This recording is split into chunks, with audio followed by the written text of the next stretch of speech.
6, versículo 4 em diante. Leiamos nesta noite. E fez Samuel o que dissera o Senhor.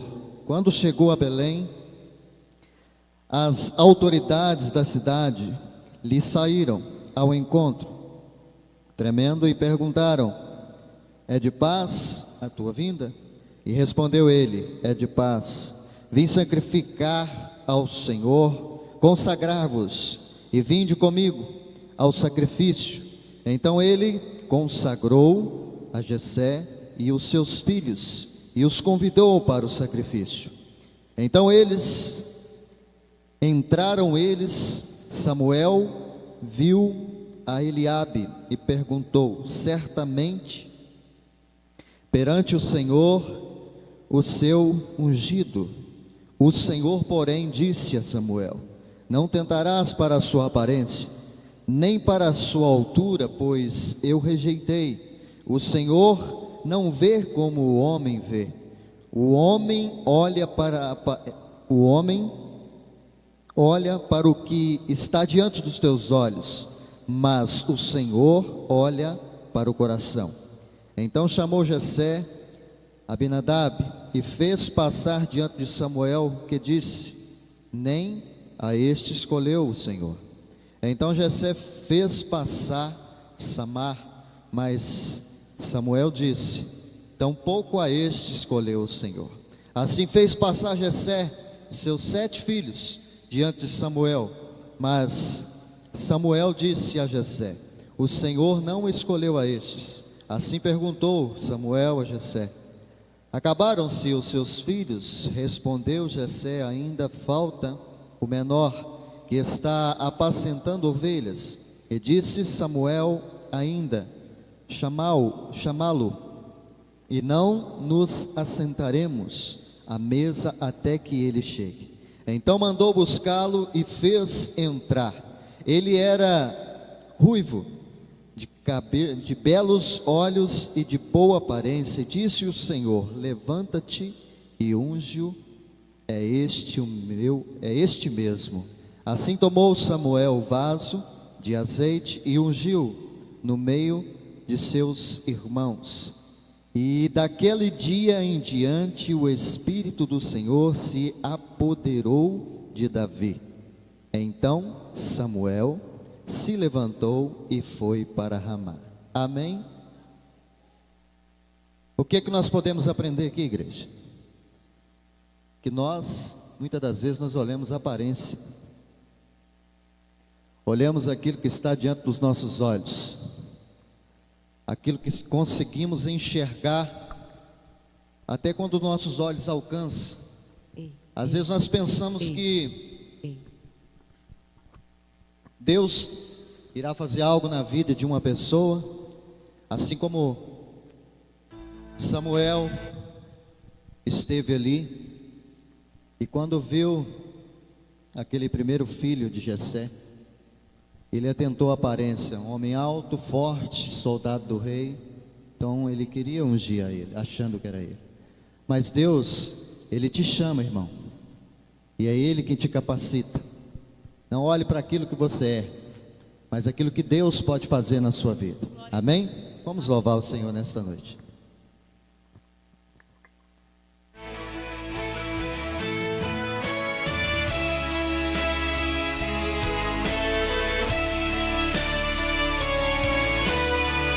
Adore ao Senhor de todo o seu coração nesta noite, igreja.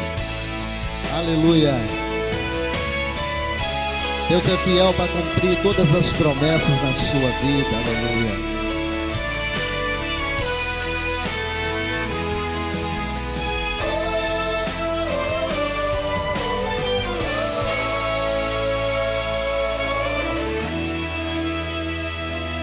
Eu tenho visto e ouvido que te tens dito todo dia, que não suporta essa luta, essa prova, essa agonia, que não sabe mais o que fazer, que já teve vontade de morrer, pra ver se elimina de uma vez toda essa dor. Eu já te disse como é que vencerás todo esse deserto? Não é desistindo nem parando no caminho, não é retrocesso, pois o meu futuro pra você, você nem imagina o que vai ser. Eu garanto que eu vou fazer é te espantar. E se você se esqueceu do que te falei, da estratégia que te passei, abre bem os seus ouvidos, pois novamente eu vou falar. Canta que eu cuido da sua casa, canta que eu cuido da sua vida, canta que eu cuido do seu lar e protejo os seus. Canta que eu salvo seu marido, canta que eu te livro do perigo, canta pois o seu louvor eu tenho recebido. Vai cantando, vai louvando o meu nome, vai falando, vai dizendo que sou grande mesmo que esteja passando pelo vale da morte, mas não temas, pois contigo eu sou. Me adora, me dá glória, me exalta, glorifica, enalteça o meu nome, faça a obra e não desista, e deixe que do resto eu tomo conta de sua vida. Ninguém te toca, ninguém te fere, nem te oprime, nem com você mexe. Você tem dono, não é sozinho, tem nome como proteção no seu caminho.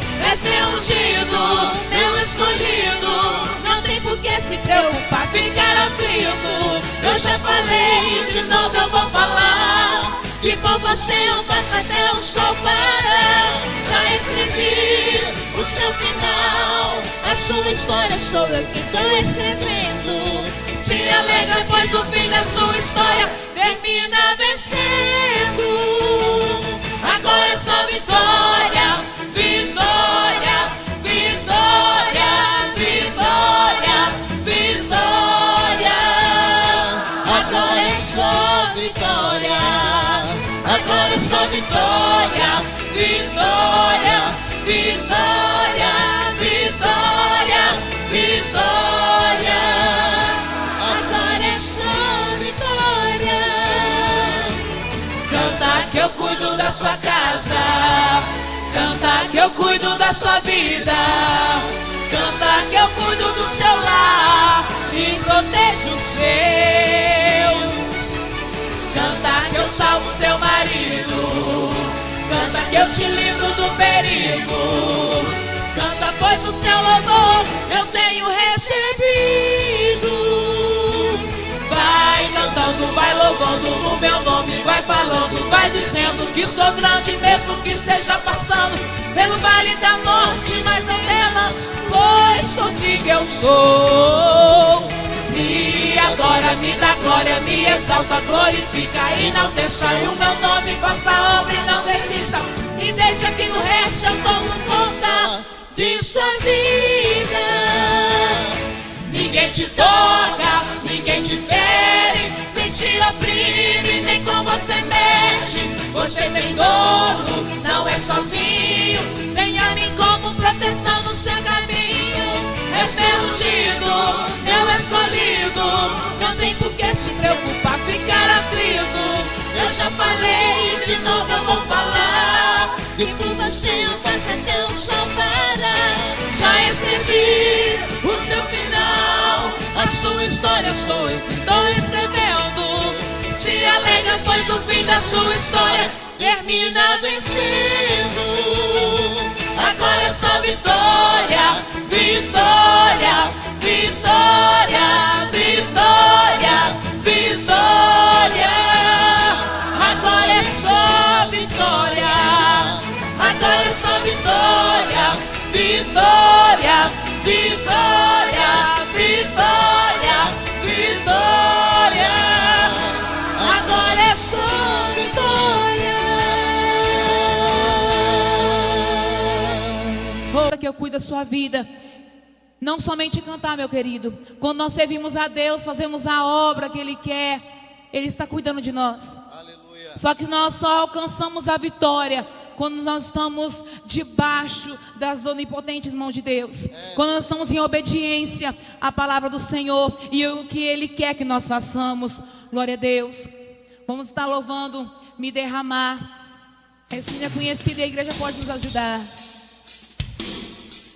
Fale para o Senhor que você está aqui outra vez diante dEle. Você vai abrir o seu coração e dizer que ama Ele, dizer que você precisa dEle, dizer que Ele é grato, oh aleluia, dizer que Ele é formoso, oh glória a Deus. Nós sabemos que Ele é um Deus que tem olhado por nós, oh aleluia. Eis-me aqui outra vez diante de ti, abro meu coração, meu clamor, tu escutas e fazes cair as barreiras em mim. És fiel, Senhor, e dizes palavras de amor e esperança sem fim. Ao sentir o teu toque, por tua bondade libertas meu ser no calor deste lugar. Eu venho me derramar. Se derrama diante da presença do Senhor nessa noite. Feche teus olhos e se derrame diante do Senhor nessa noite. Aleluia. Me derramar, dizer que sou grato. Me derramar, dizer que és formoso.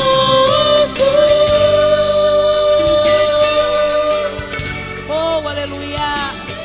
Nós te louvamos, meu Pai, nós te glorificamos. Oh, aleluia. Eis-me aqui outra vez diante de ti, abro meu coração, meu clamor, tu escutas e fazes cair as barreiras em mim. És fiel, Senhor, e dizes palavras de amor e esperança sem fim. Ao sentir o teu toque, por tua bondade libertas meu ser no calor deste lugar. Eu venho me derramar, dizer que te amo. Me derramar, dizer te preciso. Me derramar, dizer que sou grato. Me derramar, dizer que és formoso. Oh, glória a Deus. Que nós venhamos derramar diante de Deus, se abrir com Ele. Nós sabemos que Ele tem nos ouvido. Oh, glória a Deus, aleluia.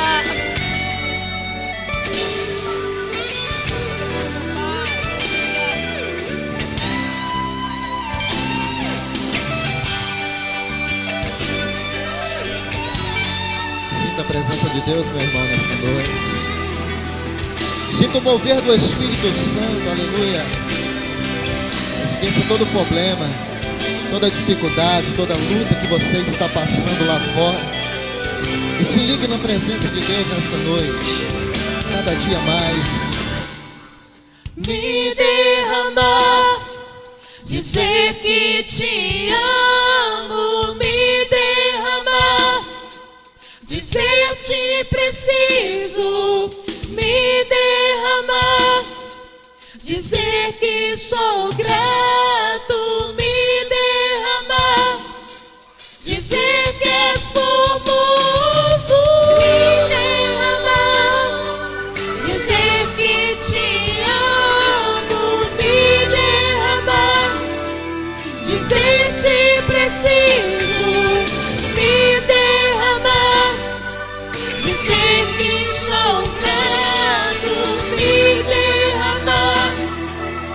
dizer que és confuso, me derramar, dizer que te amo, me derramar, dizer que preciso, me derramar, dizer que sou grato, me derramar, dizer que és confuso.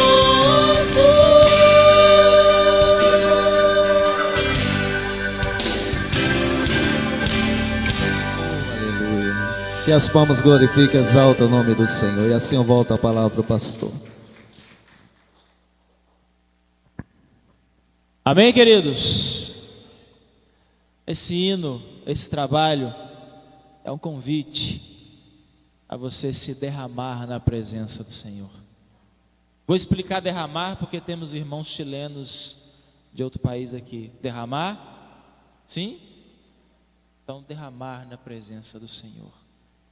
Se jogar, colocar toda a sua vida diante dele e deixar que ele seja o Senhor da sua vida, que ele realmente controle a sua vida, que ele realmente seja o Senhor das tuas decisões, o Senhor da sua vida. Que Deus possa abençoar a você. E nós vamos passar para o momento da palavra de Deus. Hoje não precisaremos de dois. Hoje não precisaremos, a não ser que eu vá traduzir a Débora, né? Não, ou então a irmã Jaqueline vai traduzir a Débora. Não, ela hoje não precisa, ela é brasileira, missionária e tem uma palavra de Deus para a sua vida através da vida dela. Amém? Pode, Débora, a Anitta vai orar e apresentar ela no nome de Jesus, que é a líder e a professora.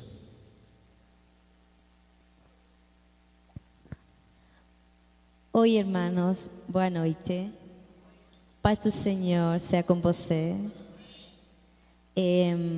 Para los que vienen por primera vez, Para os que vêm por primeira vez, bueno, nosotros estamos compartiendo el seminario de la Plomada Divina, nós estamos compartilhando o seminário do Prumo Divino, creada por el Dr. Bruce Thompson. criado pelo Dr. Bruce Thompson. Él también pertenece a Juventud con una Misión. Ele também pertence à Juventude com uma Missão. Así que bienvenidos para los que están llegando por primera vez. Sejam bem-vindos aqueles que estão vindo pela primeira vez. Estamos muy contentos de que estén acá con nosotros. Estamos muito felizes que estejam aqui conosco. Quiero llamar a Camila para que pueda orar por Chamar, Débora. convidar a Camila para orar por mim. Bueno, Camila y Anaís. Camila, Anaís e o bebê. Señor, quiero darte gracias, Dios, por la vida de Débora. Senhor, eu quero te agradecer pela vida da Débora. Señor, quiero orar, Señor, en esta noche, Eu quero orar nessa noite. para que tú, Padre, puedas traer tranquilidad.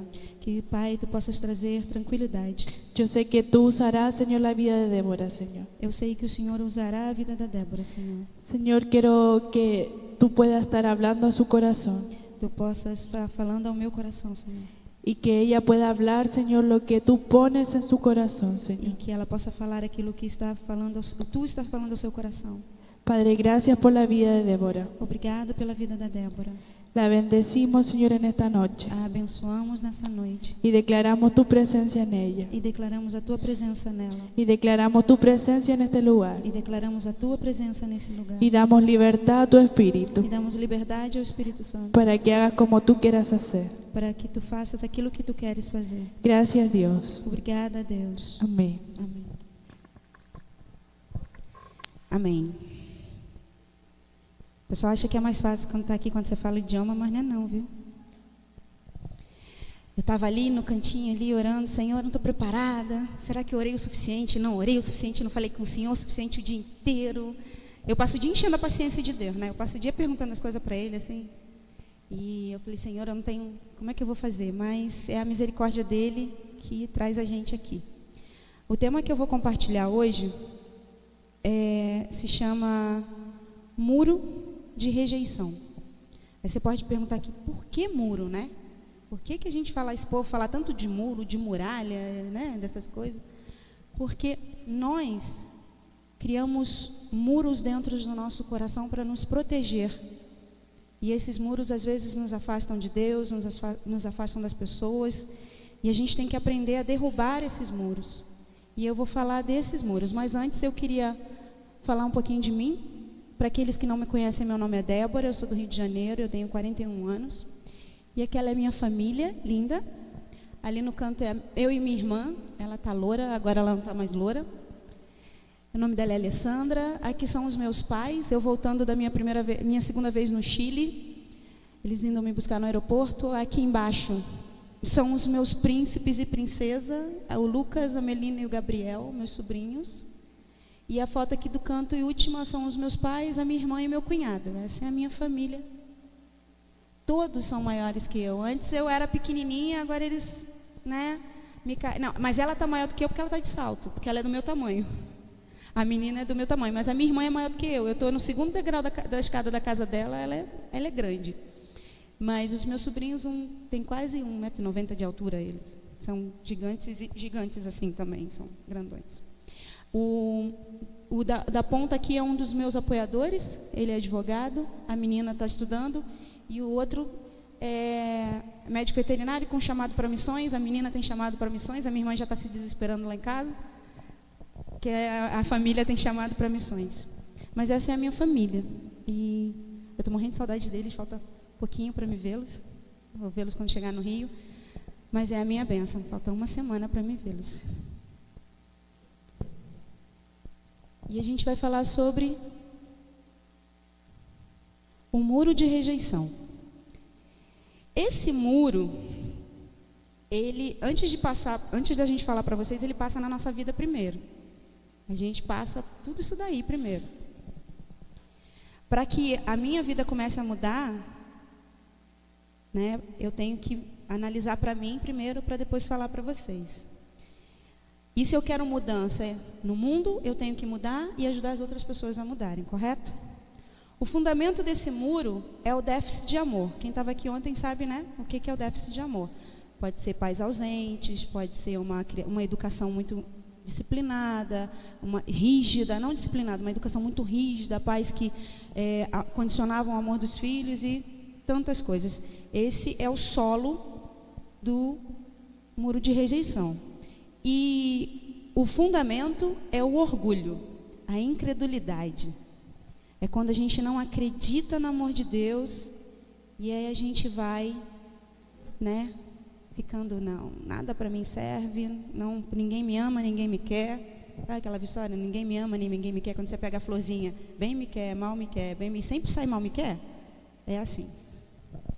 Mas essa não é a verdade, essa não é a realidade da nossa vida, porque Deus não nos criou para isso. Deus não nos criou para ser rejeitados, Deus não nos criou para essas coisas. Então, esse muro, ele tem um fim que é muito triste. A gente vai ver cada um dos tijolos que compõem esse muro, mas o fim desse muro é o suicídio, que pode ser gradual, no decorrer de cada tijolo que você vai componendo na sua vida, ou ele pode chegar a um ponto que você já está tão ruim, que você decide acabar com tudo. Pode ser de forma física, real, matando-se, ou de forma psicológica e emocional. Você se anula completamente. Não é simples. Se as pessoas não conseguem entender que são amadas, se as pessoas não veem o amor de Deus, elas vão chegar ao fim desse muro. Tem uma frase que eu gosto, e é um desenho que uma amiga fez uma vez no braço dela, a gente estava brincando, que tem um coração, e esse coração tem um vazio, e do lado tem um sinal de mais e uma cruz. Ou seja, o vazio do meu coração não é preenchido por um coração, por outro coração, mas por uma cruz, porque é essa cruz que é o maior símbolo de amor. Eu queria que vocês me acompanhassem ao livro de Lucas, capítulo 4, versículo 18.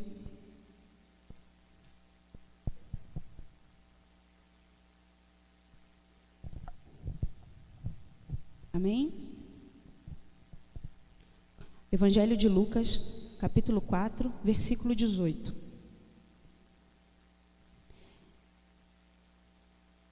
O título diz que Jesus é rejeitado pelos seus. Então ele faz lembrança de uma promessa que está no livro de Isaías, no versículo 1 do capítulo 61 de Isaías, que diz: o Espírito do Senhor está sobre mim, pelo que me ungiu para evangelizar os pobres, enviou-me para proclamar libertação aos cativos, restauração da vista aos cegos, para pôr em liberdade os oprimidos e apregoar o ano aceitável do Senhor. Para que eu possa fazer isso, esses tijolos, esse muro construído tem que cair. Eu tenho que estar curada para curar outras pessoas, para fazer as outras pessoas entenderem que foram chamadas para isso, para restaurar vidas, para curar vidas, para viver uma relação de amor com Deus. E o primeiro tijolo está no livro, se chama Tristeza. Tristeza. Todo mundo acha que tristeza é uma emoção simples, né? É bom ficar triste, gente. Não estou dizendo que não é bom ficar triste. O problema é quando essa tristeza é exagerada.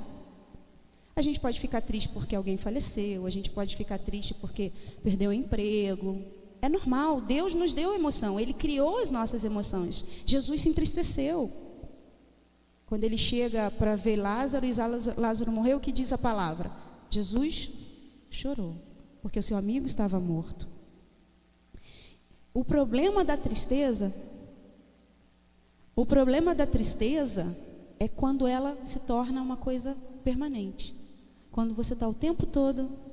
Não sei se vocês lembram de um desenho animado que tinha uma hiena, a hiena Hard, que ela vivia o tempo todo assim: ó vida, ó azar, isso não vai dar certo, a gente não vai conseguir. Era uma tristeza permanente na vida dessa hiena. E se essa hiena, se essa tristeza se torna permanente, isso é um problema. Vocês podem me acompanhar, o livro de... Alguém pode abrir em Provérbios 17, 22.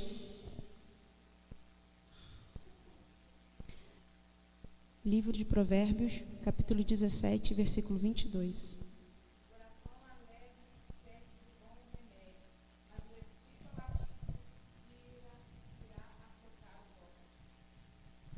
Jesus experimentou tristeza. Vários apóstolos, vários profetas, a Bíblia relata que se entristeceram. Jeremias, eu acho que foi o profeta que mais chorou. O apelido de Jeremias é o profeta chorão. O homem chorou, tadinho, muito. Mas ele não se deixou abater pela tristeza. Você pode ficar triste, mas quando essa tristeza ultrapassa o limite, o tempo, tem alguma coisa errada, irmãos. A nossa vida como cristãos, ou como seres humanos, Deus nos criou para viver em alegria com Ele. Não é uma alegria que vai depender se eu tenho dinheiro, se meu pai está vivo, se minha mãe está viva, se meus filhos estão bem, se eu tenho casa. Nossa alegria não tem que depender disso. Se a minha alegria está dependendo do que eu tenho, então tem alguma coisa errada. A minha alegria não pode derivar desse tipo de coisa. Como Jesus via a vida? Como era a forma que Jesus via a vida? Ele via a vida com que olhos? De que forma? Ele era o quê? Fatalista, otimista, pessimista? Jesus era parecido com essa hiena que eu falei? Não, né? E como nós temos que ser? O final do Salmo, do versículo 5 do Salmo 30 diz que o choro pode durar uma noite, mas a alegria vem pela manhã. Se a sua alegria não está vindo pela manhã, se você está ficando triste, irmãos, a gente tem que parar para pensar, tem alguma coisa errada. E esse é o primeiro tijolo de um muro que você vai construindo, que vai te afastando de Deus. Como Jesus vivia? No final em 1 Coríntios 13, o final do versículo diz que a gente tem que viver com fé, amor e esperança. Andar em fé me faz ver o impossível.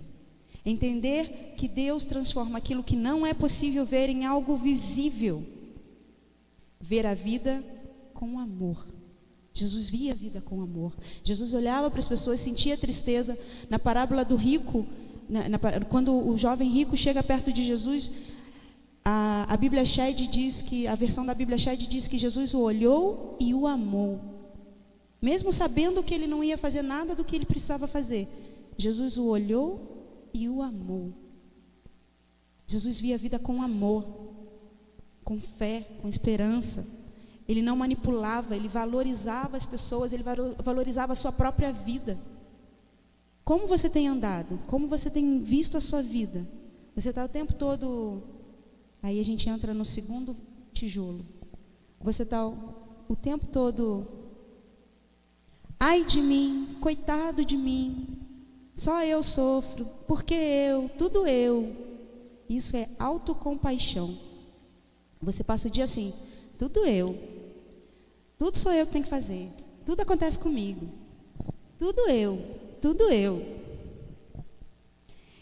E isso é um negócio assim que vai encruando na vida da gente, que vai, sabe, fazendo... Cria-se o fatalismo, uma teoria que diz que o destino de cada um já está traçado, tudo de ruim vai acontecer. Se tudo acontece de ruim na sua vida, vai acontecer a vida inteira. Isso é o fatalismo. E aí a pessoa vive tudo eu.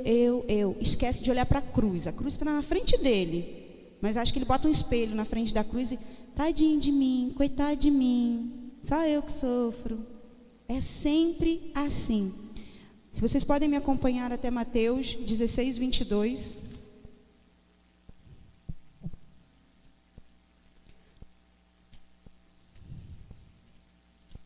E quem achar pode ler, por favor.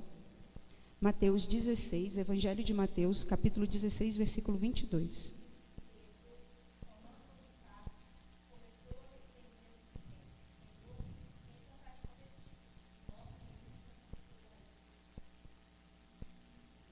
Jesus não sentiu compaixão de si mesmo. Pedro fala para ele lá, para ele ter compaixão dele. Jesus olha para Pedro, sai Satanás, sai, arreda o pé daqui. As pessoas que vivem nesse tijolo, elas, como eu falei, elas colocam um espelho na frente da cruz e só vem ela. Só vem ela. Elas usam de manipulação. É que elas, eu não posso fazer, queria tanto que alguém me ajudasse. E a pessoa pode fazer, mas está lá enrolando que não pode fazer. Chamam a atenção, elas querem toda a atenção para si, porque elas precisam se sentir importantes. Mas você fala qualquer coisinha, ela, mas eu não queria assim. Um dos maiores exemplos de falta de compaixão, autocompaixão para mim, tirando Jesus, é claro, foi Jó. Gente, pense num homem que sofreu. Pense num homem que sofreu. A gente não vê Jó sentado lá, ai de mim, coitado de mim. Por que Deus fez isso comigo? Não, ele fala assim, eu pequei, eu fiz alguma coisa errada para isso estar acontecendo comigo. Eu sou o culpado. Mas não em autocompaixão. Ele reconhece a sua pequenez diante da grandeza de Deus. E lá no final, no capítulo 42, do versículo 1 ao 6, ele disse, eu o conhecia de ouvir falar, mas hoje meus olhos te veem. Quando você não sente compaixão por você mesmo, quando você não fica se remoendo na sua dor, você vê a Deus, você vê os outros. A pessoa que sente autocompaixão é uma pessoa completamente sem empatia. O irmão está morrendo de fome aqui, você está, coitado de mim, não tem um filé mignon para comer. O irmão não tem nem ovo e você está reclamando que não tem filé. É a pessoa com autocompaixão. É a pessoa que não sabe olhar para o outro. Mas tem solução, gente. Tem solução. Como a tristeza tem solução, que a nossa alegria, o nosso gozo é Jesus, na autocompaixão também tem. Quando você começa a clamar por graça e pedir que o Senhor te ensine a amar o outro. O Senhor te ensine a ter compaixão do outro. Quando você começa a olhar para a cruz e ver como Jesus era. Aí sim, a Bíblia diz que a gente tem que sentir compaixão pela multidão. A gente tem que olhar pelo outro. Aquele que tem autocompaixão, ele não consegue fazer isso. Ele chega, o outro está morrendo ali, ele vai falar assim, ai, tadinho do irmão, mas eu estou tão ruim também. Isso mata qualquer coisa que você tenha para oferecer a outra pessoa. E uma coisa, irmãos, hoje eu estava falando de tarde sobre isso. Quando a gente vem para cá para receber essas coisas, isso é para a gente, não é para quem não veio, não. Às vezes a gente, autocompaixão é isso assim, a fulana tinha que estar aqui para ouvir isso, porque eu estou ouvindo. Não, não é não. Isso é para você, para mim, que está aqui. Não é para fulano que não está aqui, não. Autocompaixão é isso. E você está nisso. Deixando se levar pela essa tristeza que vira esse círculo vicioso de peninha de você mesmo. Mas se você vai para a cruz, se você leva isso para a cruz, isso vai se transformar em compaixão por outras vidas. Você sai da sua zona de conforto para se colocar no lugar do outro. E aí Deus faz a mudança. Terceiro tijolo. Ódio a si mesmo. Um dos exemplos de ódio a si mesmo que eu vejo na Bíblia, a gente vai ver ele outras vezes aqui, porque ele tem muito desses tijolos, foi Judas. Judas, quando vê o que faz, porque em Mateus, quando Judas chega para entregar Jesus, Jesus diz assim, amigo, o que tem que fazer, faça-o. Jesus chama o traidor de amigo. Eu tentei me colocar no lugar de Judas e fiquei assim, eu estou traindo ele, eu ganhei dinheiro e ele está me chamando de amigo. Não, eu sou muito ruim, meu. E ele começa a odiar a si mesmo. E a traição foi exatamente por causa disso. Ele não se amava. Em todo o tempo que ele andou com Jesus, 3 anos, vendo os milagres, vendo todas as coisas, ele achava que precisava de mais, porque ele não conseguia amar a si próprio. Ele não conseguia olhar para ele mesmo. Então ele vai e faz o que faz. Ela pode se originar no abuso físico, emocional, espiritual. Ele se autodespreza, ele luta com a crítica, a pessoa que vive nesse tijolo. Ele não consegue amar ninguém porque ele não ama a si mesmo. Ele vive se comparando com os outros. Ah, que ele é melhor do que eu. Eu fico imaginando Judas olhando para João, que tinha coragem de chegar e deitar no peito de Jesus e falar assim, por que ele pensar, por que ele pode e eu não posso? Ele é melhor do que eu, não sei o quê. Eu fico imaginando isso. Eu sou professora de criança, né, na igreja, então eu viajo muito. Vocês vão viajar muito comigo hoje, que eu vou fazer vocês viajarem muito comigo hoje.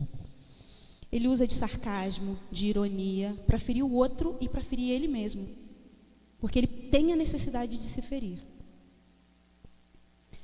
Esse tijolo, ele machuca a alma, machuca o coração. Porque você é capaz até de se machucar fisicamente, de tanto que você se odeia. Sabe essas pessoas que têm que fazem plástica atrás plástica, plástica atrás plástica, porque se olha no espelho e se odeia o que vê. Eu estava lendo uma reportagem há um tempo atrás de uma mulher que ela fez tantas plásticas. O rosto dela está tão deformado que não tem nada, nem o cílio, nem a sobrancelha dela é igual quando ela nasceu. Nada. E ela quer fazer mais plásticas. Isso é que é ódio a si mesmo. No Salmo 139, alguém pode ler? Salmo 139, versículos 13 e 14.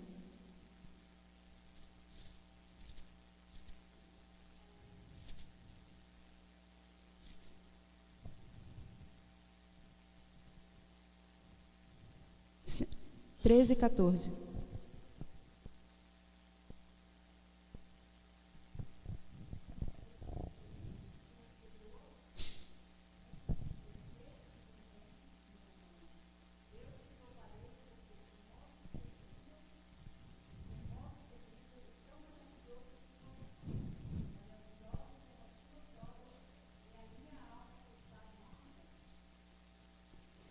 Nós somos obra formidável de Deus.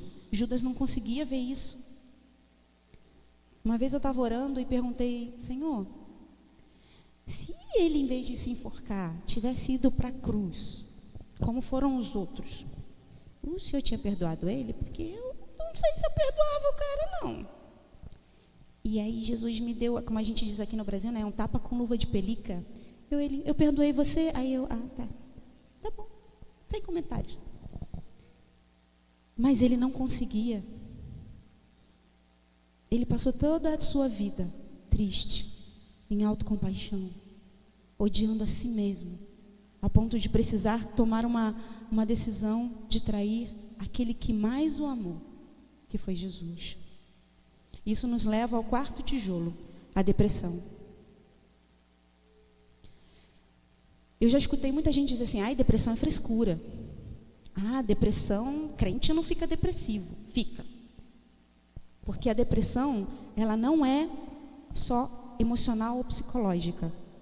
Ela tem causas bioquímicas, ela tem causas endógenas, eu vou explicar isso tudo. E ela tem várias causas. Sabe quem na Bíblia teve depressão? Ele era poderoso. Ele era o Pan, né? Não sei, o cara. Elias. O homem fez descer fogo do céu, gente. Eu fico imaginando a cena de película na cabeça, né? O fogo descendo, lambendo tudo e todo mundo tremendo lá. E o negócio pegou, foi bom. O homem sai disso tudo e vai se esconder na caverna. Se esconde. Como é que pode? Fez descer fogo do céu e depois vai se esconder na caverna com medo de uma mulher. O raio da praga da Jezebel. Mas ele ficou em depressão. Está lá em Reis, primeiro livro de Reis 19, de 1 a 18, se você quiser ler depois, porque o texto é grande. Se você quiser conhecer a história, está lá. O versículo 18 diz: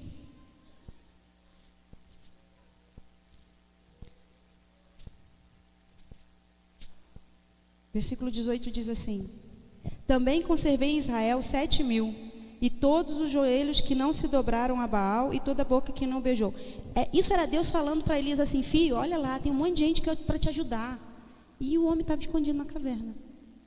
Ele fez descer fogo do céu e teve depressão. Então, a próxima vez que você souber que alguém está em depressão, você vai dobrar o seu joelho e orar para Jesus curar. Não vai falar que é frescura, por favor. Ela pode ser ocasionada por traumas, feridas não curadas, enfermidades. É uma distorção das nossas emoções. Ela deteriora os processos emocionais. São pessoas com tendências derrotistas e ao fracasso. A depressão não é simples de descrever. Sua origem pode ser emocional, espiritual ou física. Existem 5 tipos mais conhecidos de depressão. São muito mais, mas os mais conhecidos são a primária, que é a bipolar. Uma pessoa uma hora está bem, outra hora está mal. Uma hora está bem, outra hora está mal. A bioquímica, que tem causas hereditárias, são medicina. A endógena, excesso de adrenalina. A pessoa que tem muita adrenalina e não sabe como liberar, pode entrar em depressão.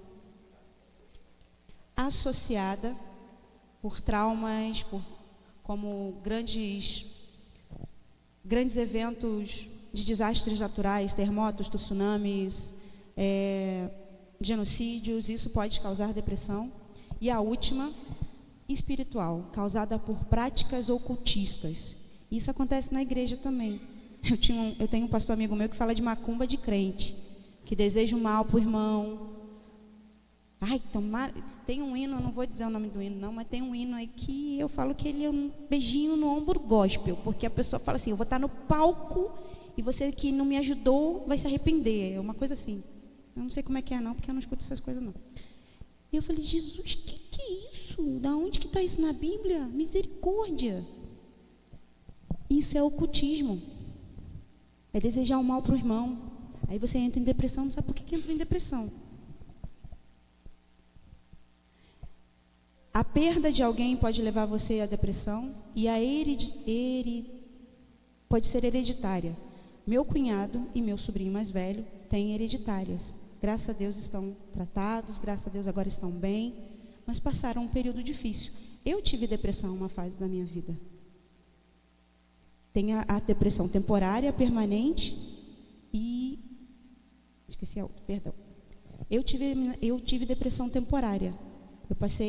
O período que eu passei longe de Jesus, eu passei em depressão. 1 ano e 7 meses mais ou menos, eu passei em depressão. Graças a Deus ele me curou, mas não foi fácil. E eu ouvi um monte de gente dizendo: ah, isso é frescura, crente não tem depressão. Tem depressão sim. Um exemplo disso, me acompanhem ao livro de Gênesis, capítulo 4, versículo 5.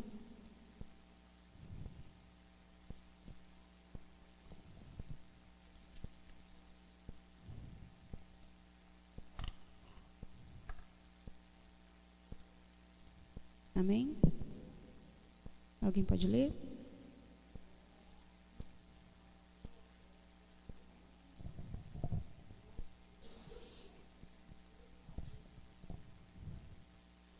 Caim ficou cabisbaixo, ficou triste, se deprimiu, porque Deus não aceitou a oferta dele. Ah, Deus é ruim, não ofertou. Não, Deus conhecia o coração de Caim.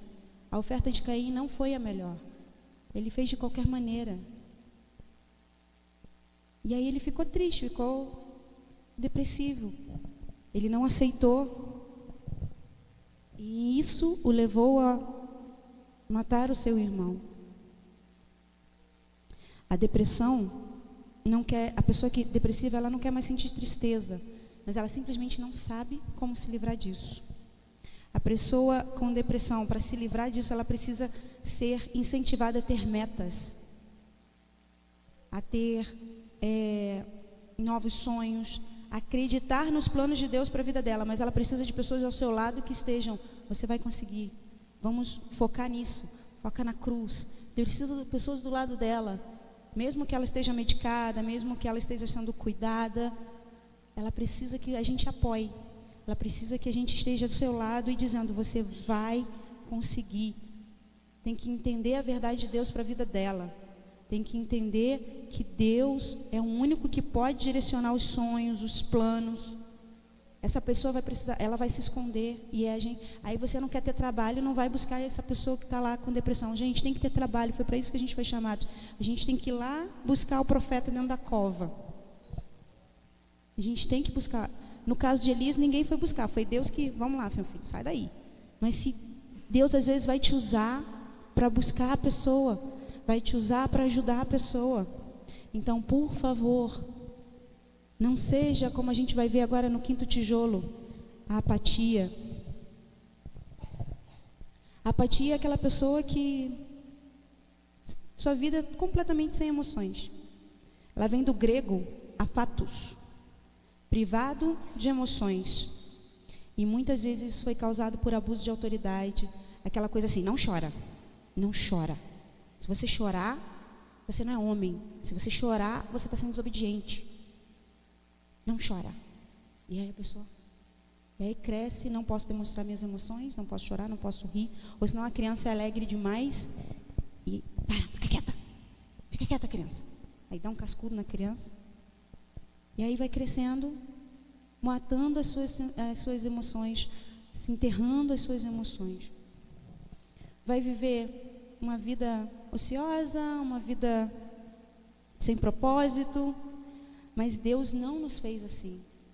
Ele nos criou com emoções, nos criou para amar, nos criou para sorrir, para brincar, para chorar, para irar sem pecar.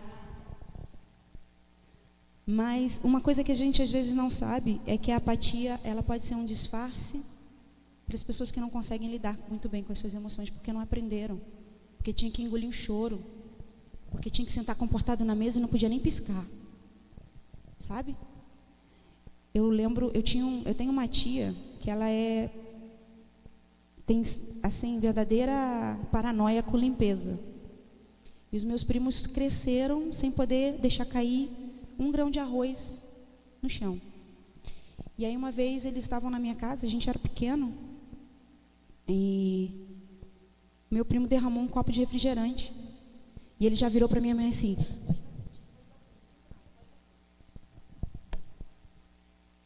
a gente devia ter 10, 11 anos, sei lá.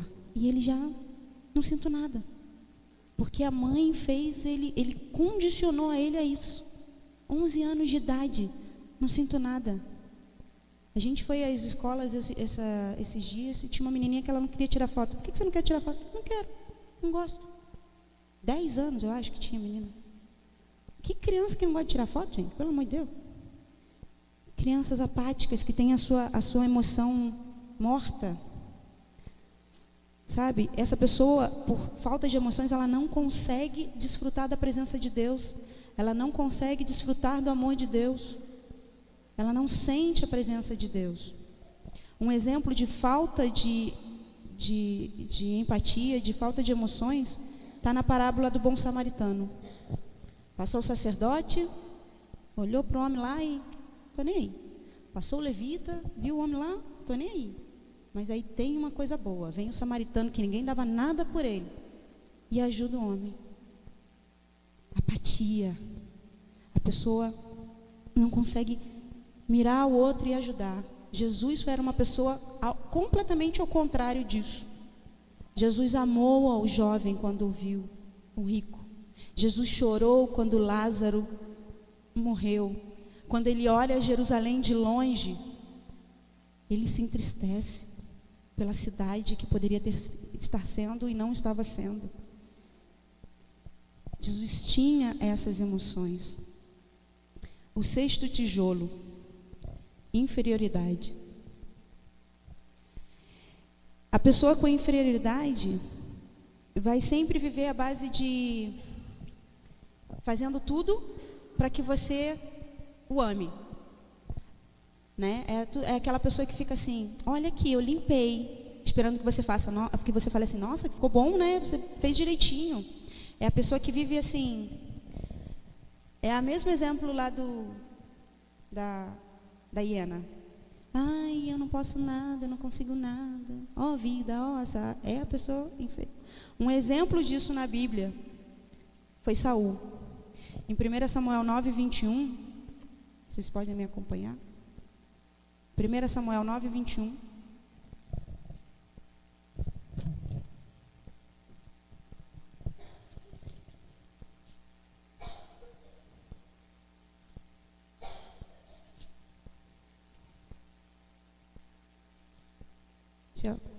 Pode ler.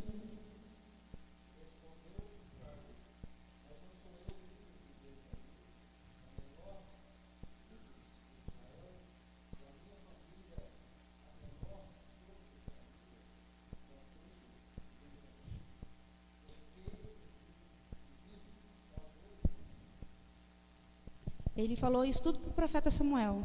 Ah, a minha tribo é a menor. Eu sou o menor da minha família. Eu sou não sei o quê. Eu sou não sei o quê. Ele não era nada bom, o raio do homem. Ele não entendia que Deus o tinha escolhido para rei. Se Deus escolheu, como a gente muitas vezes diz, Deus não escolhe os capacitados, Ele capacita os escolhidos. Deus ia capacitá-lo, Deus ia ajudá-lo. Mas ele, não, eu não posso, eu não consigo. Mas no fundo essa pessoa, ou pessoa competitiva sou. Ela é inferior, mas ela quer se sentir um pouquinho lá, um pouquinho melhor. Muitas vezes eles vão se sentir não desejados, orgulhosos. A pessoa com inferioridade vai buscar reconhecimento, vai buscar estar perto de figuras de autoridade para poder ser reconhecido, vai adorar. O pastor precisou de alguém para pegar uma caneta no chão, ele vai estar lá para ajudar o pastor, para alguém dizer: nossa, ele ajuda o pastor. A pessoa com inferioridade vai fazer isso. Isso não é saudável, gente. Porque quando Deus colocar um desafio na tua vida, se você se sente inferior, como é que você vai aceitar o desafio de Deus? Quando eu fiz minha primeira viagem missionária, eu fui para a África. Quando eu vi as pessoas que iam, eu falei assim: o que eu estou fazendo nesse grupo? Tinha pastor, tinha nutricionista, tinha professor de não sei de quê, tinha professor de não sei de quê, tinha missionário de não sei quantos anos. Eu nunca tinha feito missões. Eu era professora de criança na escola dominical. Tinha sido líder de adolescente de teatro. Mas não tinha nada. O que eu vou fazer na África? Sou de profissão, sou administradora de empresa. O que uma administradora de empresa vai fazer na África? Falei: Deus, que história é essa de você me mandar para a África? Eu fui. Mas de verdade eu fiquei: o que eu estou fazendo aqui? Eu não tenho nada para oferecer. estou andando na rua na África, uma bela noite, na primeira noite lá, tinha uma criança no chão, linda, o Isaac. Me apaixonei pelaquela criança. Eu estava contando isso para a Daphne hoje de manhã. E eu estava com uma blusa branca, que tinha enfrentado 7 horas de viagem. Eu não sei como é que aquela blusa branca ainda estava branca. Mas estava branca. Não, estava branca, de verdade. Tem a foto, posso provar. E eu peguei aquela criança no chão. O tradutor que estava comigo me olhou assim. E eu não entendia porque que estava me olhando daquele jeito. E eu falei, posso beijar ele? Meu tradutor arregalou mais o olho ainda. E eu sem entender nada. E beijei. E ele me abraçou e a mãe começou a rir. A mãe estava num canto escuro assim, eu não tinha visto ela. E o meu tradutor me olhando. E aí Deus falou para mim assim, você veio para ser os meus braços para abraçar e a minha boca para beijar. Ah, tá bom. Mas eu me sentia nada. Eu não sabia por que eu estava ali. Eu me sentia de verdade nada. Mas graças a Deus eu aceitei o desafio. E não me arrependo disso, foi uma benção. Atrás da inferioridade existe o orgulho. Aquele orgulho que leva à independência, que se sente que não, eu não consigo trabalhar com outro porque eu não consigo fazer a mesma coisa, eu não sou bom nisso, ele é melhor do que eu. Mas no fundo não quero mostrar a minha fraqueza, não vou mostrar que eu não posso fazer. A pessoa com inferioridade, ela tem uma lente que enxerga tudo pequeno. Tudo nela é pequeno. Tudo é ruim. Ou elas vão buscar ter muitas coisas de muito valor para se darem valor próprio. Elas vão buscar o seu valor nas coisas, não em si, nas suas capacidades. O 7º tijolo, insegurança. Aí aqui a gente vai falar de outra pessoa que me dá nervoso desse homem. Gideão. Está lá em Juízes 6. Deus chama ele.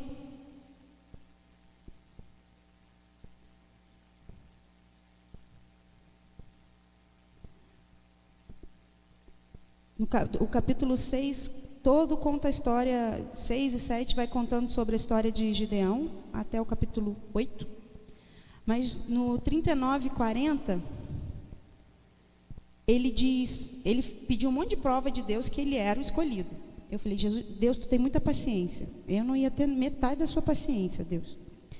E aí, Gideão diz assim, não se acenda contra mim a sua ira, se ainda eu falar esta vez. Rogo-te que mais esta vez faça eu a prova com a lã, que só a lã esteja seca e na terra ao redor haja orvalho. E Deus assim fez, naquela noite, pois só a lã estava seca e sobre a terra ao redor havia orvalho. Gideão pediu um monte de prova de Deus, que era Deus que estava falando com ele. Ele botou um novelo de lã do lado de fora da casa e falou assim, olha, Senhor, se é o Senhor mesmo que me escolheu, a pessoinha aqui, amanhã vai estar o novelo de lã molhado e a terra vai estar seca. E estava assim. Aí o cara vai lá de novo e fala a mesma coisa, faz outra prova. E Deus está mostrando para ele que não. Diferente de Abraão. Abraão tinha tanta segurança na amizade dele com Deus, que Abraão fica assim, se tivesse 100 lá em Sodoma e Gomorra, que te amam, o Senhor ia destruir a cidade? Deus não. Aí Abraão de novo, não fica com raiva não, mas se tivesse, e vai falando, Abraão tinha tanta segurança na relação dele com Deus, que vai falando para Deus um monte de coisa. Eu falei, gente, e Gideão era completamente ao contrário. Ele pede prova atrás prova, prova atrás prova. E nós muitas vezes somos assim, Deus está falando, Deus está abençoando, e a gente está assim, Senhor, você tem certeza? Senhor, eu não sou capacitado, Senhor, eu não posso. Vive, às vezes até da fé da outra pessoa. Da confiança que a outra pessoa tem em Deus. Ele não é capaz de ver que não vai perder, principalmente o amor de Deus. Mas isso, por quê? Porque quando cresceu, não teve pais que o afirmaram, teve déficit de amor, cresceu num ambiente de instabilidade, de várias formas. Ele não aprende a se relacionar bem com as pessoas, porque nunca teve segurança. Ou o contrário, o excesso de segurança, aqueles pais que a criança tropeça, o pai e a mãe já estão, não. E a criança não pode nem sair do lugar, né? Fica lá igual um robô, porque não pode fazer nada. Isso vai causar pessoas inseguras também. A criança não aprende a correr, não aprende a brincar, não se suja, não faz nada. Aí quando adulto, não sabe tomar decisão. Quando cresce, não sabe decisão. Tem que ter outras pessoas que tomam decisão por ela. Já viu esses adultos que toda hora, você acha que eu tenho que fazer isso? Você tem certeza que eu tenho que fazer isso? É assim. Então, mas tem jeito. Todos esses tijolos têm jeito. Nesse caso, a gente precisa entender que Deus é nosso Pai. Que Ele nos dá segurança, que Ele nos afirma. Se Ele nos chamou, Ele vai nos capacitar. Se Ele nos formou, Ele vai nos ajudar. Deus é o Pai. Deus é aquele que vai nos afirmar. Então, a pessoa insegura tem que entender que Deus vai permitir que a gente cometa erros, mas vai estar no nosso lado para nos ajudar a corrigir esses erros. 8º tijolo, fracasso. A pessoa que vive nesse tijolo, no fracasso, ela não se sente perdoada, ela pensa que não é capaz, ela não consegue, toda vez que alguma coisa acontece que ela não logra, eu vou ser sempre um derrotado. Ela aceita aquele fracasso, tenta de novo, e nem tenta mais para conseguir, ela já aceita a derrota. Ela já vai vivendo num círculo vicioso de fracasso. Não que o fracasso, algumas vezes, não seja bom. Um dos melhores fracassos na Bíblia é o de Jeremias. Jeremias fracassou em toda a sua pregação. Em toda. Para quem não conhece o livro de Jeremias, a história, leia. Eu amo esse livro, eu amo essa história. Para quem não sabe, Jeremias chorou. Jeremias não pôde casar. Jeremias comeu caquinha. Jeremias sofreu, gente, muito. Como dizem os chilenos, caleta. Muito. Mas sabe o que agradou o coração de Deus? Jeremias não desobedeceu, ele não desistiu. Ele podia ter dito, Deus, não dá, esse povo não quer te ouvir, estou cansado desse povo, eu vou embora. Jeremias continuou, foi preso, foi ameaçado de morte, teve que andar nu, chorou, mas ele não desistiu. Foi um fracasso a pregação dele? Para os homens foi, mas o nome de Deus se glorificou na obediência dele. Então, o seu fracasso muitas vezes vai glorificar o nome de Deus. Mas quando esse fracasso se torna um círculo vicioso, você sempre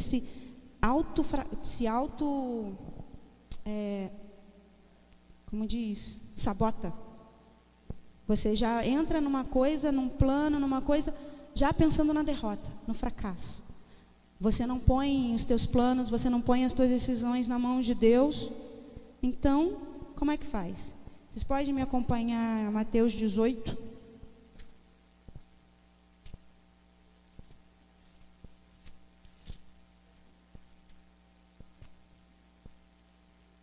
Mateus 18, versículos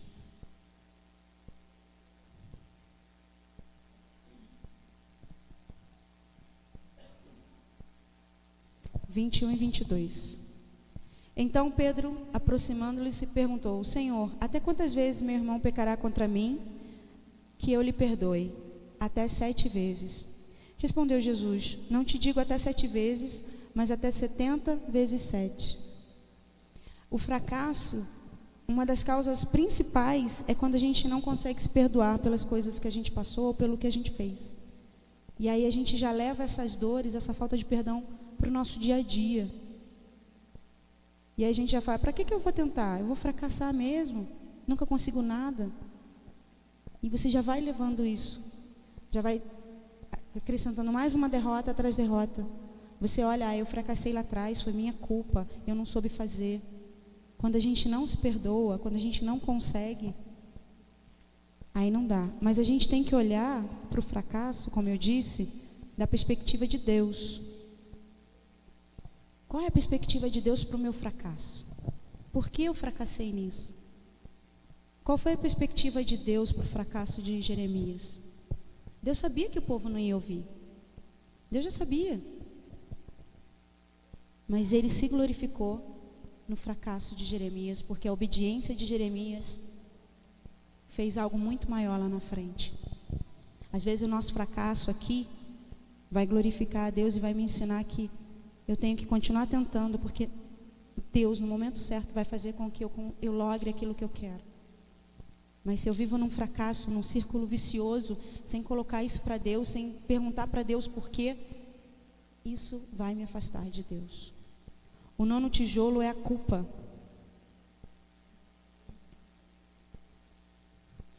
Judas também viveu na culpa. Diferente de Pedro, depois que nega Jesus, que se arrepende e volta, Judas só viveu no remorso, na culpa. Antigamente, eu não sei se ainda hoje fazem, os padres usavam um chicote, um látigo, e batiam nas costas e diziam: meia culpa, mi máxima culpa.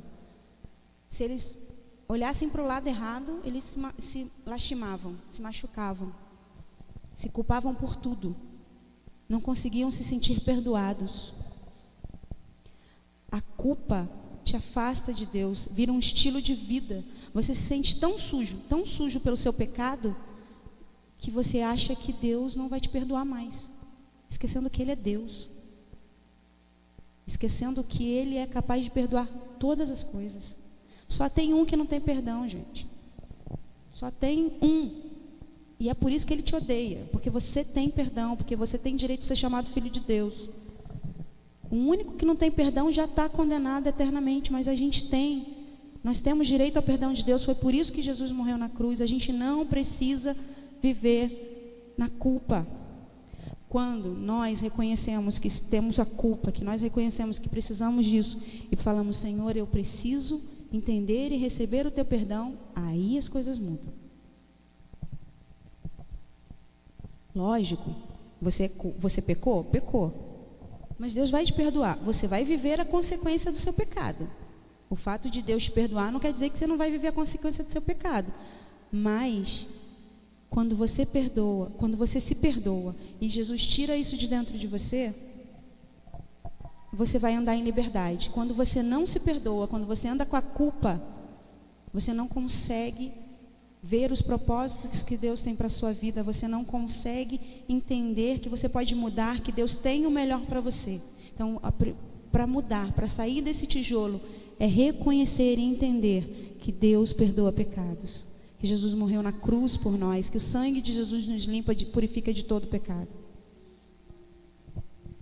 10º tijolo, desânimo. Ele pode ser temporário ou permanente. E é uma das ferramentas mais usadas pelo nosso inimigo. É uma das ferramentas mais usadas pelo nosso inimigo. Com ele vem o desespero, a agonia, a morte. E ela é provocada por desilusões. O desânimo vem provocando as desilusões e cria com isso indiferença às pessoas e à vida.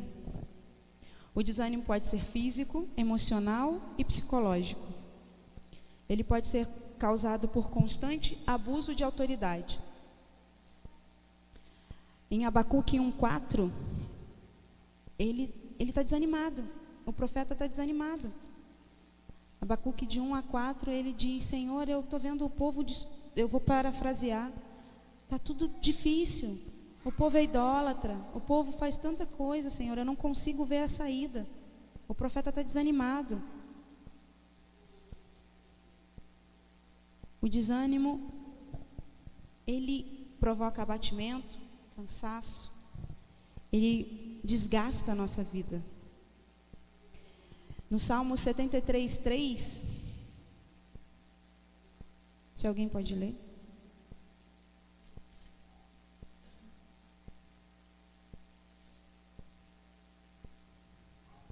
Davi diz assim, Salmo de Asaf, não é de Davi, é Salmo de Asaf. Diz assim: pois eu invejava os arrogantes ao ver a prosperidade dos perversos. Às vezes você está vendo lá alguém que não conhece Jesus prosperar, ou alguém conseguiu entrar na universidade e você não, e você fala: mas ele não conhece Jesus, por que eu não logrei? Por que eu não consigo? E vai vindo o desânimo, você vai desanimando. Mas você já perguntou por que isso aconteceu?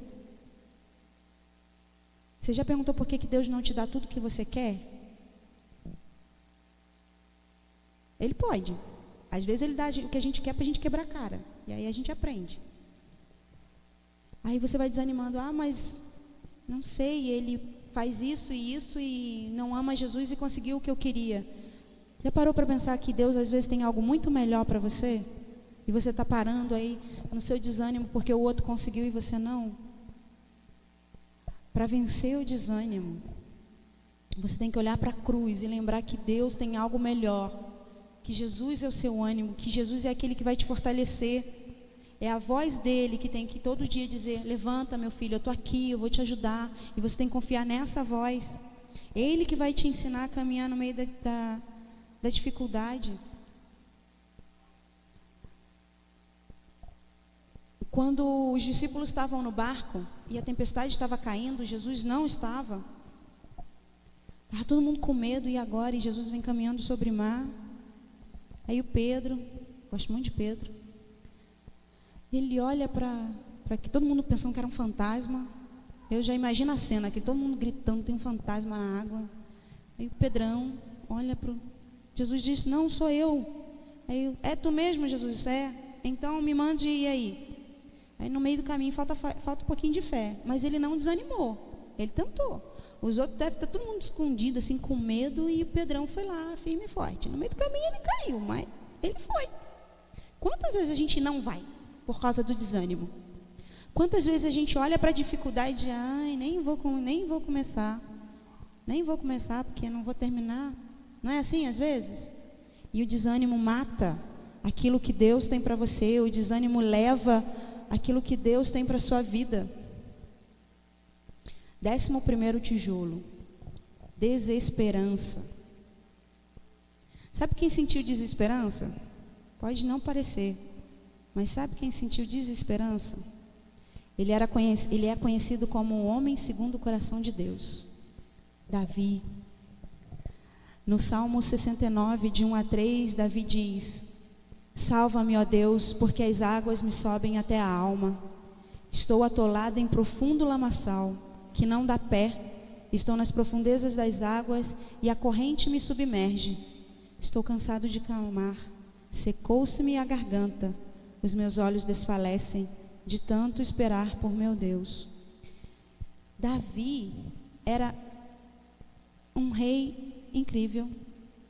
Era um homem dotado do favor do Senhor.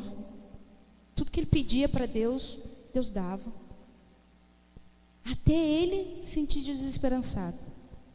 Até ele sentiu cansado. A desesperança é quando o seu ânimo já está assim no extremo. O teu desânimo já chegou ao extremo. A sua personalidade vai se obscurecer. Você perde a vitalidade. Vai matar o seu desejo de ser agradecido, a sua iniciativa. A pessoa começa a pensar que Deus já não está mais ali, não existe mais presença de Deus, tudo dá errado. Para que eu vou continuar? Tem um ditado no Brasil que diz que a esperança é a última que morre. A esperança é eterna, porque Jesus é eterno. E a nossa esperança é Jesus. A nossa esperança é Jesus. Ela não morre. A esperança do mundo pode morrer, mas a minha não, porque a minha esperança é Jesus. A desesperança afeta a nossa personalidade, afeta o físico, afeta o nosso emocional. Você já não quer mais nada, você já não faz mais nada, você já não pensa mais nada. Você já cansou, já baixou as armas, já entregou os pontos. É isso que a personalidade faz. Você já não sabe mais para quem pedir ajuda, você cansou de pedir ajuda, porque não recebeu. Mas a forma de sair disso é lendo essa palavra, se recordando que Ele cumpre promessas e se recordar das promessas que Ele já fez real na sua vida. Lamentações diz: quero trazer à memória aquilo que pode me dar esperança. Quais foram as promessas que Ele te prometeu? Que Ele já cumpriu, e as que Ele prometeu e ainda vai cumprir. Você esqueceu dessas promessas? É por isso que você está sem esperança? Quero trazer à memória aquilo que me dá esperança. Lamentações de Jeremias 3, 21, 2, 21.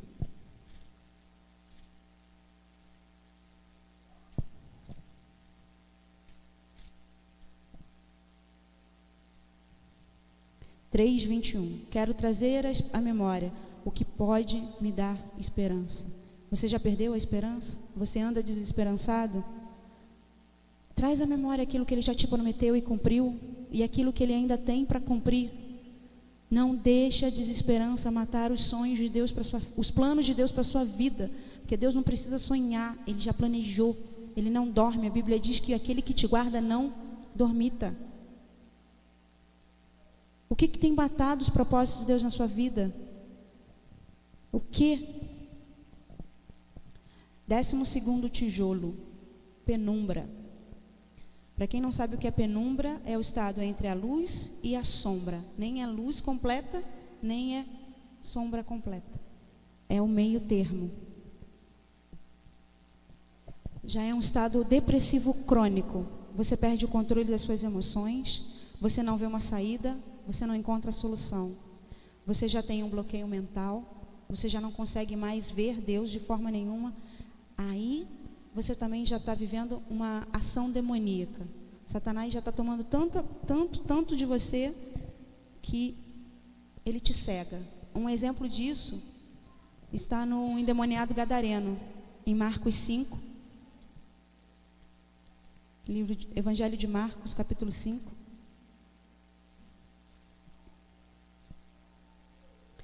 O texto é grande, mas diz que, no versículo 4 diz assim: porque tendo sido muitas vezes preso com grilhões e cadeias, as cadeias foram quebradas por eles, e os grilhões despedaçados, e ninguém podia subjugá-lo. Andava sempre de noite e de dia, clamando entre os sepulcros e pelos montes, ferindo-se com pedras. Ele já estava possesso, ele já estava num estado que só o próprio Jesus podia resolver. Só Jesus. Quando perguntam para Jesus, quando Jesus pergunta para ele, para os demônios, era uma legião. Que Jesus diz que com isso, só com jejum e oração. É aí que é a hora que a gente entra para lutar pela alma da pessoa que está assim. É a hora que a gente bota o joelho no chão e clama. Porque tem muita gente que está nessa situação, nesse tijolo. E às vezes até nós mesmos. Até nós mesmos podemos nos encontrar neste tijolo. Nesse ponto, quando a pessoa já se encontra nesse tijolo, a pessoa necessita de um médico que creia em ajuda espiritual e um conselheiro que creia em ajuda médica. Entenderam? Ou seja, um médico que ame a Jesus e um conselheiro espiritual que saiba direcionar essa pessoa para uma cura física e uma cura espiritual. É muito comum que a pessoa na penumbra comece a buscar o suicídio, seja físico, emocional ou psicológico. E necessitamos de pessoas disponíveis para orar por pessoas assim. Pedir direção de Deus para saber localizar esse tipo de pessoa, para saber como essa pessoa está e saber como lidar com essas pessoas. Temos que buscar a voz de Deus para essa pessoa e, principalmente, sermos boca de Deus, mãos de Deus para essa pessoa. Amá-la como Deus a ama, ajudá-la como Deus ajuda, estar ali disponíveis para essas pessoas. 13º tijolo, a gente está acabando. Agonia. A pessoa já está sobre um estresse severo, a pessoa já não sabe mais o que fazer, a pessoa já chegou a um nível de influência demoníaca tão grande que ela já se machuca, que ela já se corta, que ela já se tranca, que ela não sai de casa, que ela já não faz mais nada. Só libertação, só oração. E quantos de nós, às vezes, já passamos por isso ou não sabemos como lidar com isso? Saul viveu isso. Porque o próximo tijolo e último, o 14º tijolo, espírito apagado, é a antessala do suicídio. Saul estava em tanta agonia pelos seus erros, por Deus ter sido retirado dele, que lá em 1 Samuel 31, versículo 4, um homem que teve a presença de Deus, um homem que foi escolhido por Deus para reinar sobre o povo escolhido de Deus, que tinha tudo para ser um excelente rei, se tivesse seguido, obedecendo a Deus. Mas ele escolhe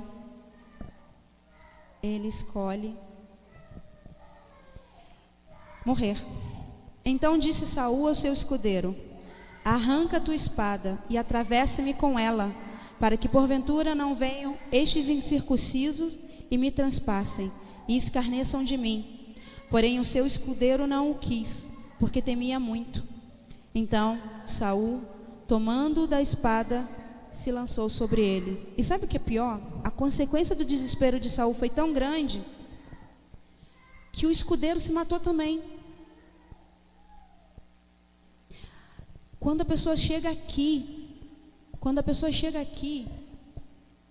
as consequências não vão ser só para a pessoa, são para a família, são para os amigos. O rapaz se desesperou tanto com a morte do rei. Ele falou assim: o que eu faço da minha vida agora? Se suicidou também. A pessoa tem tanta agonia do seu coração, tanta tristeza, tanta dor, que ela encontra que a única solução é acabar com a própria vida, seja física, emocional ou psicológica. Como física, Débora, suicídio, como emocional, Débora, a pessoa se tranca, a pessoa se fecha, a pessoa se esconde. Eu conheço gente assim.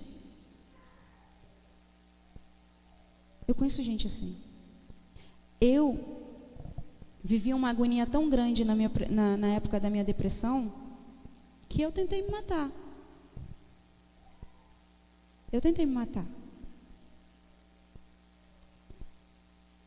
Eu sentia que eu tinha decepcionado tanto as pessoas, principalmente o meu pai. Eu sentia tanto que eu tinha decepcionado as pessoas. Eu estava vivendo uma dor tão profunda dentro de mim, que eu achava que a única solução de ninguém sofrer mais era que eu não estivesse mais ali. Mas Deus não permitiu que isso acontecesse. É um testemunho largo, se Deus quiser, se Deus permitir. Mas eu botei a arma na minha cabeça, eu atirei a arma. Não me perguntem como a bala não passou, porque eu não errei o tiro, Deus fez um milagre, mas a minha mãe estava orando por mim na igreja. Tá? Ele falou isso para mim. Quando eu cheguei na igreja, sem ouvir nada, porque eu estava surda por causa do tiro, fui caminhando assim para o altar, onde estavam as mulheres de oração. Gente, glória a Deus pelo círculo de oração das igrejas. Contanto que nós não sejam língua grande, glória a Deus pelas irmãs de oração da igreja. A minha vida foi abençoada por elas. Elas estavam orando por mim. E quando eu cheguei lá, Deus usou uma irmã que me conhecia desde criança. Eu caí de joelhos. E ela começou a orar em línguas. E uma outra irmã, que também me conhecia, começou a interpretar o que ela orava. E Deus, foi a primeira vez que eu ouvi claramente Deus me dizendo: filha, por que você fez isso? Por quê? Eu estava ali, eu vi o que aconteceu. E Deus foi dizendo cada uma das coisas que eu tinha feito. Eu chorava desesperadamente, doía a minha alma. Mas Ele me tirou disso. Você pode se identificar em um desses tijolos? nesse muro de rejeição,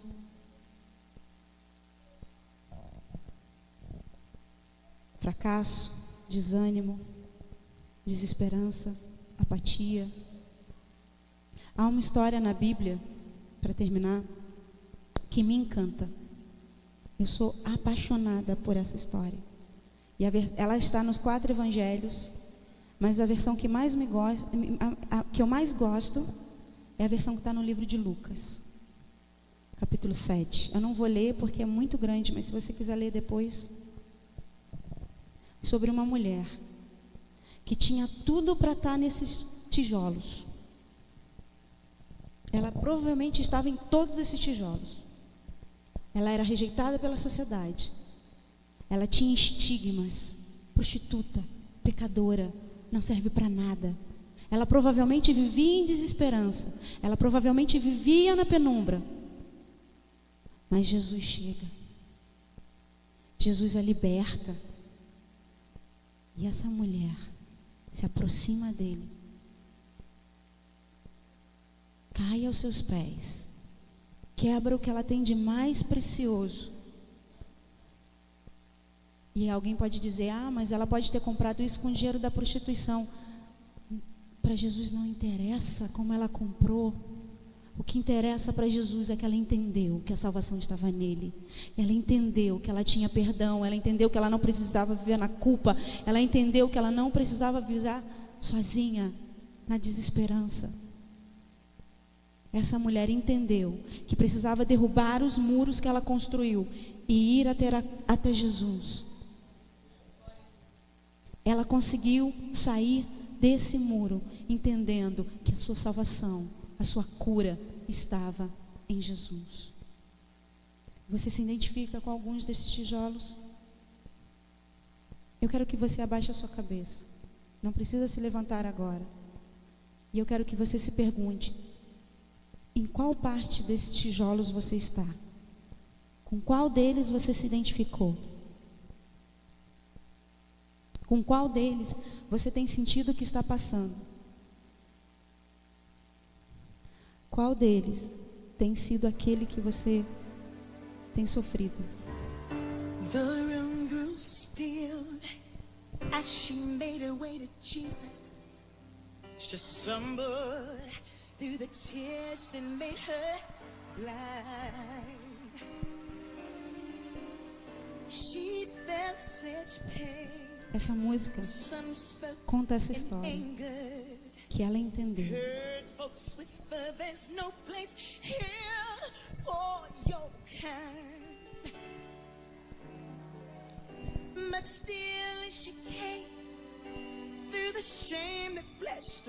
A Bíblia diz que ela chegou de mansinho, provavelmente olhando para os lados, com medo de ser expulsa, porque ela não deveria estar na casa de um fariseu. Mas ela não desistiu. Ela não se envergonhou de se derramar aos pés do Senhor. Ela teve coragem de dizer: eu preciso. Ele me salvou. Eu preciso. Se coloque de pé. Você precisa hoje derramar o seu medo, a sua desesperança, a sua agonia, a sua tristeza, aos pés de Jesus.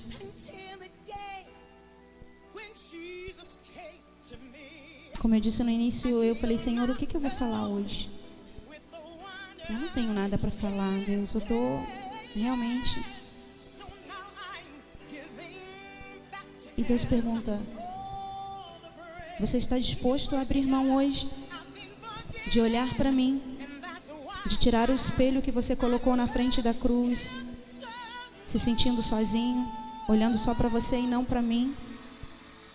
Você está disposto a abrir mão desses tijolos, como essa mulher fez, se despindo completamente de qualquer orgulho, de qualquer medo, sabendo que ela poderia ser apedrejada, porque ela era uma pecadora, uma prostituta, que entrava na casa de um homem rico, mas ela não temeu. Você tem coragem de fazer isso hoje?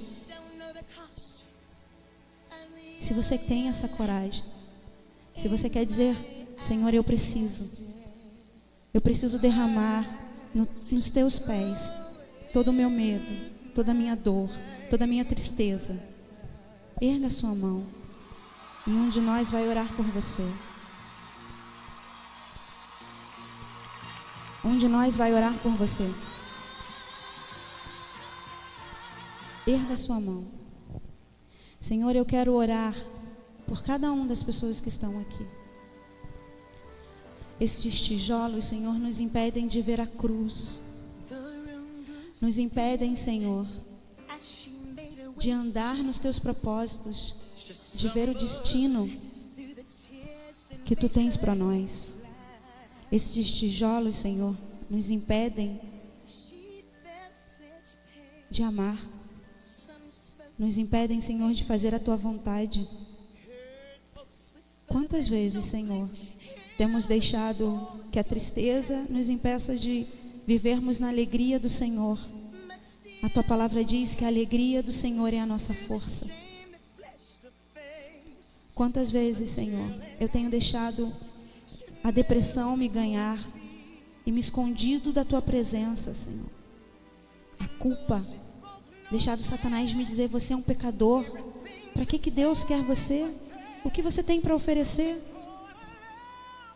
Quando Deus diz, os teus pecados foram levados na cruz. Eu te amei, eu morri por você. Eu morri por você. E se necessário fosse, eu morreria de novo. Essa mulher teve coragem. Tem a mesma coragem. Levante a sua mão para Deus, não é para mim, não é para os missionários, não é para o pastor. Como o afogado faz pedindo socorro. Levante a sua mão e diz, Senhor, segura a minha mão e socorre-me. Ajuda-me a sair disso. Tenha coragem. Nós vamos orar por você. Ninguém vai olhar. Ninguém está preocupado com você para falar de você ou nisso. Mas Jesus está preocupado de você nessa noite. Filho, olha para mim. Deixa a tristeza de lado. Deixa o desânimo. Deixa eu preencher a tua vida de segurança, de vitória, de paz. Deixa eu preencher a tua vida com o meu amor. Olha para mim, filho. Que o Senhor que você possa permitir que o Senhor entre no seu coração nessa noite. O cure, o restaure. Se você ainda não entregou o seu coração para Ele, se você ainda não disse, Senhor, entra e ceia comigo nessa noite, faça isso nessa noite. Se você tem vivido uma vida de crente, da carochinha, que não conhece, não tem uma relação com Ele, fala para Ele essa noite. Entra no meu coração. Vive comigo. Me ensina a andar em alegria. Pai, em nome de Jesus, que Tu possas entrar nos nossos corações nessa noite. Que Tu possas falar e nos lembrar que Tu és a nossa força e fortaleza, refúgio bem presente na hora da angústia, na hora da agonia, onde eu posso me esconder debaixo das Tuas asas. Senhor, que eu possa me recordar que mesmo que seja um vale de morte, Tu vai estar comigo, Senhor. Que eu possa me recordar, Pai, que na cruz o Senhor disse, perdoados estão os Teus pecados. Pai, perdoa-os, porque não sabem o que fazem. Eu os amo, Pai. Senhor, que possamos nos lembrar das palavras de Jesus. Me entrega os Teus fardos. O meu é suave e é leve. Deixa eu carregar os Teus. Que possamos quebrar o nosso vaso de alabastro aos Teus pés e derramar o nosso perfume, o nosso melhor para Ti. Mesmo que o nosso melhor não seja o melhor para o homem, mas é o melhor para Ti, porque é o Senhor que conhece o coração. É o Senhor que conhece o coração. Então, Senhor, olha para o nosso coração nessa noite. Ensina-nos a ser um coração arrependido, um coração novo. Como disse Davi, cria em mim, ó Deus, um coração puro e reto. Cria em nós, Senhor, um coração puro e reto, para que eu possa me alegrar em Ti, Senhor. Para que eu possa viver na Sua segurança, para que eu possa viver nos Teus propósitos, nos Teus planos. Em nome de Jesus, Pai. Paizinho, faz isso nessa noite. Eu te agradeço, Pai, por esse tempo, por essas pessoas e por tudo que Tu vais fazer na vida de cada uma delas, Pai. Em nome de Jesus. Amém.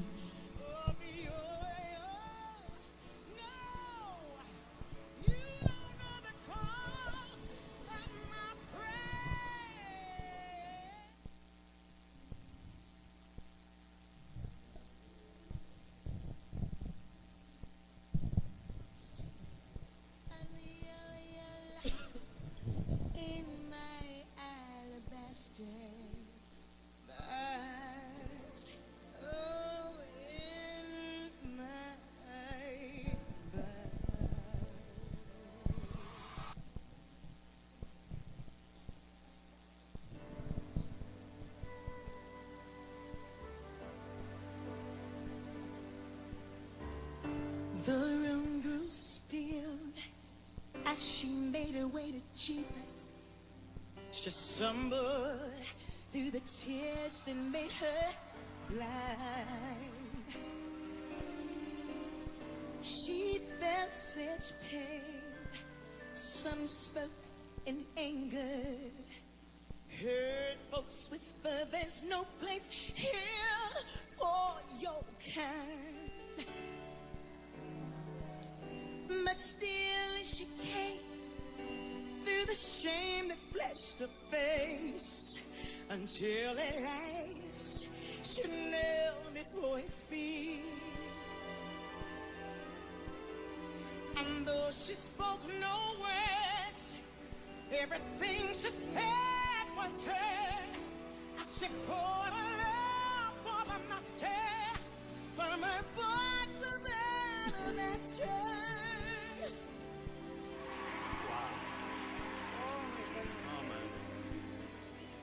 I spent my life pouring my life without measure into a little treasure box I thought I had found.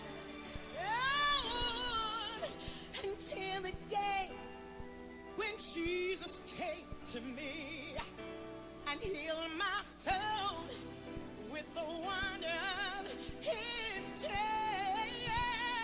So now I'm giving back to Him all the praise He's worthy of. I've been forgiven, and that's why I love Him so much. The night Jesus found me, no, you did not feel what I felt when He wrapped His loving arms around me. You don't know the cause of your no, you don't know the cause of my praise.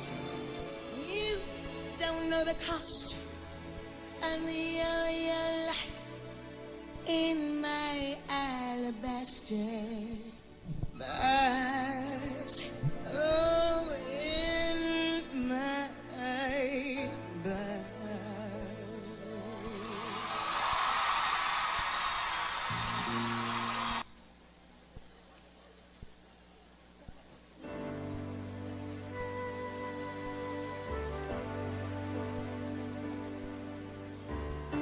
The room grew still as she made her way to Jesus. She stumbled through the tears that made her blind. She felt such pain. Some spoke in anger. Heard folks whisper there's no place here for your kind. But still she came through the shame that flushed her face, until at last she knelt before his feet. And though she spoke no words, everything she said was heard, as she poured her love for the master from her boy to the alabaster.